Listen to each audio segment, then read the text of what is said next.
Next is the oil and gas giant Woodside. The fall in energy prices over the past year, plus write-offs in WA and in the US, well, it clobbered its profit, as you can see here. Despite record production, operating revenue fell 17%, net profit fell 37%, $3.3 billion US. The final dividend was cut by 84 cents a share to 60 US cents. Now, I spoke earlier with Woodside Chief Executive Meg O'Neill about the fall in revenue and the drop in cash flow of more than 90%.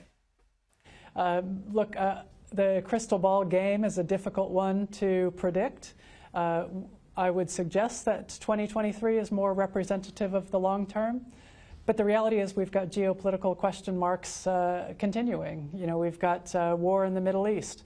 Thus far, that hasn't particularly affected trade flows, but it's something we watch closely.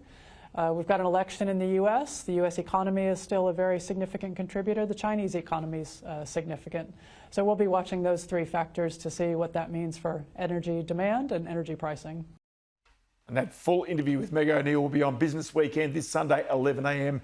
Eastern Daylight Time. Let's see how the market took all of that. Ed, Woodside shares? Investors were pretty forgiving to Woodside. It's clear the profit is obviously underpinned by commodity prices. So when prices drop, the profit falls. Today, the company's shares held up pretty well. They were up basically 1%.